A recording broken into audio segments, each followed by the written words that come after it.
안녕하세요. 오준입니다. 저는 오늘 약수동에 있는 청각장애인 지원단체인 사랑의 달팽이 사무실에 와 있습니다. 제가 이 사랑의 달팽이의 부회장으로 일하고 있기도 합니다. 제가 김동현 선수를 만나러 왔는데요. 김동현 선수는 2018년 평창 동계올림픽에서 봅슬레이 남자 4인승에서 은메달을 획득해서 올림픽 스타가 된 분이죠. 그와 함께 알려지기 시작한 이야기는 김동현 선수가 청각장애인으로서 어려움을 극복하고 국가대표 선수가 되었다는 이야기입니다. 저는 당시에 장애인 올림픽 평창 패럴림픽의 홍보대사도 했었는데요.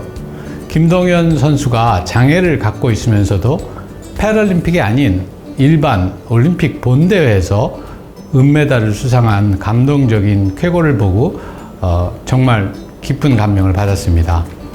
김 선수는 여기 사랑의 달팽이의 홍보대사로도 활동하고 있는데요. 오늘 김동현 선수와 함께 봅슬레이와 청각장애인에 관한 이야기를 나눠보려고 합니다. 안녕하세요. 안녕하세요. 김동현 선수를 이 사랑의 달팽이 사무실에서 만나니까 더 반가운 것 같아요. 예. 잘 아시지만 이제 청각장애의 경우는 선천적인 경우가 많잖아요. 그래서 태어날 때부터 청각장애가 있는 경우가 많고, 김동현 선수는 이제 올림픽 은메달리스트로 유명하시지만 청각장애를 극복하고 그런 성과를 올린 게 더 유명하신데, 어릴 때 본인이 청각장애가 있다는 거를 언제 알게 되셨어요? 그리고 이런 다른 사람들의 입술을 보고 이제 이해하는 독순술로 처음에는 소통하셨다고 그랬는데 그 얘기를 좀 해주실래요? 네, 제가 태어날 때부터 처음 소리를 듣기 전까지는 사실 보청기거든요. 태어날 때부터 보청기를 착용하기 전까지는 소리를 들은 기억이 없어요. 그래서 아마 제 개인적인 생각으로는 아무래도 어릴 때부터 선천적으로 소리를 들은 기억이 없다 보니까 그렇게 이해를 하는데, 저희 어머니께서 아무래도 곁에 품에 같이 생활을 하면서 어릴 때부터 저를 불러도 반응이 없다 보니까 병원에 데려가셨대요. 네, 그래서 저를 판단하니까 의사 선생님께서 원인은 불분명하고 90데시벨이 넘어가면서, 사실 90데시벨 넘어가면 농이라고도 표현 많이 하거든요. 네. 그때 제가 청각장애 3급을 진단받고요. 그때부터 보청기를 쓰기 시작했어요. 그때가 아마 초등학교 입학할 때쯤이거든요. 7살에서 8살 넘어갈 때. 그러면서 아무래도 보청기로 소리를 듣고자 하는데 아무래도 어려움이 있다 보니까 어머니께서 이제 입모양을 크게 움직이면서 적어가면서 하나하나 가르쳐 주셨는데, 지금은 아이 컨택을 하지만 그 당시는 입만 봤거든요. 네. 그 오해도 많이 사기도 했는데, 그렇게 입을 보면서 공부를 하고 또 학교 매 학년 올라갈 때마다 가장 공부 잘하는 학생 옆에 맨 앞줄에 앉거든요. 보통. 그때 저도 같이 함께 하면서 필기 노트를 많이 베끼고 교과서를 거의 다 외우고 그런 식으로 학업에 열중했습니다. 그리고 이제 연세대 체육학과에 진학하셨는데, 그러니까 공부도 잘한 것 같아요.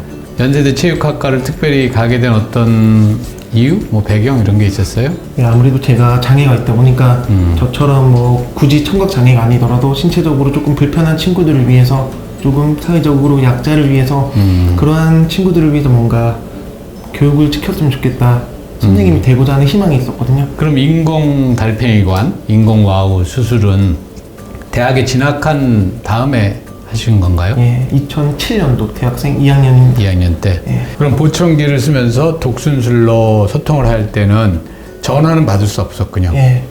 20년 동안 한 번도 전화를 해본 적이 없습니다. 그래서 인공화학 수술을 하고 처음으로 이제 어머니께 전화를 하더니 막 우시더라고요. 인공화학 수술을 한다고 해서 소리가 바로 들리는 것이 아니거든요. 근데 사람들이 지금 수술을 했음에도 불구하고 많이들 포기하세요. 그 이유가 재활하는 과정이 정말 어려워요. 그럼 보청기를 사용하다가 인공화학 수술을 한 다음에 그 전에는 듣지 못했는데 새롭게 들리게 된 그런 소리 같은 게 어떤 게 있어요? 정말 다양해요. 물을 틀면 물이 쏴 이런 소리도 있고, 그 물 소리라고 하니까 제가 파도 소리를, 그러니까 파도가 들어오면서 부서지는 소리 되게 좋아하는데 책에서는 뭐 쏴, 찰싹찰싹 이렇게 써 있잖아요. 근데 실제로 가보면 그런 소리가 아니잖아요. 되게 이 자연의 소리가 저한테 너무 아름다웠던 것 같아요. 맙슬레이 얘기를 좀 해볼게요. 네. 그러다가 이제 대학교 3학년 때 학교에 이런 맙슬레이 선수를 모집한다는 걸 보고 응모하셨다고 들었는데 어떻게 지금도 사실은 이걸 보시는 분들 중에도 이 동영상을 보시는 분들 중에도 맙슬레이가 뭐지 이런 분들이 아직도 있을 것 같아요. 근데 처음에 그걸 학교에서 보고 저걸 한번 해보고 싶다 이렇게 생각하게 된 거는 어떤 계기예요? 제가 밥슬레이를 하기 전에는 사실 대학교 2학년, 3학년 넘어갈 때 캐나다 가서 교환학생으로 공부를 하고 싶어 했거든요. 캐나다 가야겠다 했는데 기말고사 보고 나오면서 공고를 하나 봐요. 가자 밴쿠버로 하면서 밥슬레이 그림이 있더라고요. 저 공고가 뭐지? 하면서 제가 밥슬레이를 찾아봤는데 영화 쿨러닝이 있더라고요. 그거 보면서 이 종목이구나 하면서 그때 이제 날짜에 맞춰서 그 서울 대표 선발전을 구경하러 갔거든요. 흥미가 있으니까 구경하러 갔는데 뭐 뛰고 던지고 달리고 하더라고요. 뭐 윗몸 일으키기 하고 턱걸이 하고 저도 운동을 되게 좋아하고 자신 있어서 현장에서 접수를 했어요. 저도 해보겠습니다. 뭐 하세요. 하셔가지고 그때 이제 한번 하게 됐는데 덜컥 서울시 대표 선발전 우승한 거예요. 맙슬레이를 잘 하려면 그러니까 어떤 능력이 가장 중요한 거죠? 팝슬레이가 되게 무거워요. 110kg, 210kg 정도 되는데 그게 저희가 가장 강력한 힘으로 달려야 되거든요. 그럼 저희가 신체적으로 건강하고 빠른 돼지여야 돼요. 우리나라에는 맙슬레이를 할 수 있는 시설이 그렇게 많진 않죠. 우리나라는 한 평창밖에 없죠. 평창밖에 없어요. 그러면 실제로 올림픽 국가대표 선수로서 훈련을 하는데 어려움이 있었을 것 같아요. 주로 외국에 가서 하나요? 네, 저희가 경기장에 있기 전까지는 아무래도 없다 보니까 실제 썰매가 아니라 뭐 리어카 같은 걸로 조립하기도 하고 정말 없다 보니까 뭐 해변에서 뭐 타이어 끌기도 하고 이런 식으로 주먹구구식이었거든요. 근데 지금은 되게 과학적으로 발전됐기 때문에 실제 트랙에서도 많이 훈련하고 있습니다. 그런 시설이 우리가 부족함에도 불구하고 우리 선수들이 은메달을 땄다는 건 진짜 대단한 일인데 처음 있는 일이겠죠, 당연히 평창 올림픽 때가. 네, 대한민국뿐만 아니라 아시아에서 최초고요. 최초죠. 이번에 베이징에서도 저희가 또 한 번 역사를 쓸 준비하고 있습니다. 네. 제가 유엔 대사를 했을 때 이제 장애인 권리 협약 의장을 2년 동안 했어요. 그래서 저도 장애인 문제, 장애인의 인권 문제에 관심을 많이 갖게 됐고 그렇게 해서 이제 이런 사랑의 달팽이라든지 장애인 관련 단체들하고도 지금 일을 하고 있는데요. 사실은 장애인 권리 협약에 나온 그 여러 가지 규정 또는 여러 가지 그 권장사항 이런 걸로 비추어 볼 때는 가장 중요한 게 장애인의 동등한 사회 참여이거든요. 장애인이 비장애인과 똑같이 사회에 참여할 수 있는 권리가 있다. 그러니까 뭐 예를 들자면 장애인용 극장을 하나 따로 만들어주자 이게 아니고 모든 우리나라의 극장들은 장애인들이 가서 영화를 비장애인하고 똑같이 볼 수 있게 만들어야 된다 이거죠. 그러니까 어떻게 보면 사회적 비용은 더 많이 들지만 그것이 이제 장애인의 권리, 장애인의 인권 차원에서의 접근 방식인데 여기에서 이제 중요한 것 중에 하나가 보조기기라고 많이 얘기하는데 영어로는 assistive device인데요. 장애인의 사회 참여를 도와주는 그런 보조장치를 많이 활용해야 되는 거죠. 시각장애부터 생각해 볼까요? 우리가 주변에 안경을 쓰신 분들이 많죠. 네. 안경을 쓰신 분들은 되게 근시잖아요. 가까운 데만 잘 보이잖아요. 네. 그런데 안경이라는 게 있으니까 안경을 쓰신 분들이 근시가 있더라도 장애인이라고 우리가 생각을 안 하죠. 네. 근데 만약 안경을 아무도 발명하지 않았다고 생각해 보세요. 그러면은 근시라서 눈이 나쁜 분들은 어떻게 해야 될까요? 운전면허도 받을 수 없고 위험하니까요. 강의실에 가면 맨 앞에 근시용 자리를 따로 만들어야 되고 영화관에 가도 근시용 자리가 따로 있어야지 그분들이 볼 수 있겠죠. 네. 그러면 결국 그것이 장애인이죠. 그러니까 안경이 없으면 근시도 장애라고 생각할 수 있습니다. 인공와우도 어떻게 보면 그렇게 봐야 되거든요. 귀가 안 들리거나 난청인 분들이 인공와우 수술을 함으로써 비장애인이 되는 건 아니지만 동등하게 사회에 참여할 수 있는 중요한 그 보조 장치가 되잖아요. 그런데 우리나라 청각장애 커뮤니티에서는 인공와우 수술을 해서 도움을 받는 것이 바람직하냐 그렇지 않느냐에 대한 토론이 있는 것 같아요. 찬반 의견도 있고. 그런 거에 대해서는 우리 김 선수는 어떻게 생각하세요? 저희 경우에는 아무래도 청각 장애가 있다 보니까 인공와우를 착용하고 있는데, 인공와우는 말 그대로 소리를 잘 들을 수 있게 도와주는 것뿐만 아니라 잠재적 요인으로서는 이 사회적 활동을 참여할 수 있도록 이끌어내는 기능도 있다고 생각하거든요.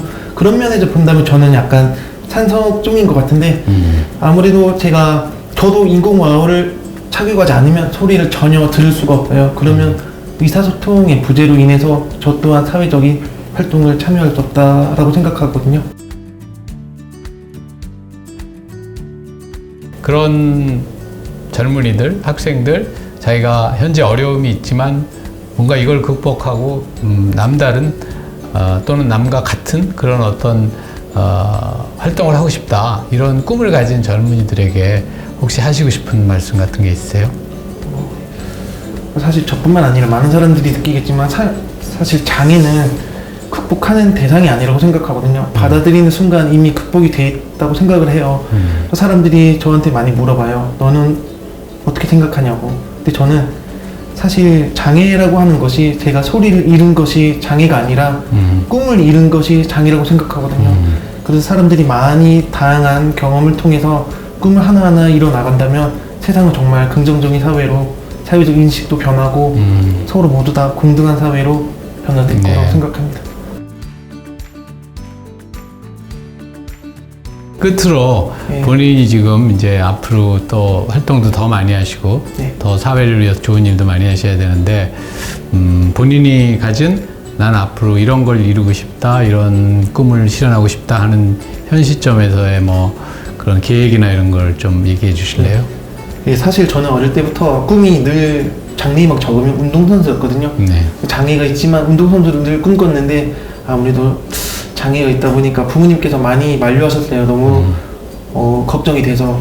그럼에도 불구하고 저는 늘 꿈을 잊지 않았고, 그러다 보니까 계속해서 성인 돼서도 국가대표가 됐고, 국가대표뿐만 아니라 운동선수 국가대표뿐만 아니라 올림픽 나가서 메달까지 딴, 어떻게 보면 저의 꿈은 이뤘습니다. 과거형이거든요. 근데 제가 곰곰이 생각해봤어요.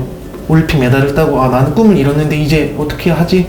근데 제가 이렇게 과거형으로 한정 지었던 이유가 저의 꿈은 직업적 명사로 한정 지었기 때문에 저의 꿈은 이뤘다라고 결론이 나왔거든요. 근데 그러다 보니까 조금 앞으로 이제 지금까지 살아온 날보다 살아갈 날이 더 많기 때문에 조금은 저의 꿈이 추상적으로 바뀌었어요. 사회적으로 선한 영향력을 끼치는 사람이 되고 싶거든요.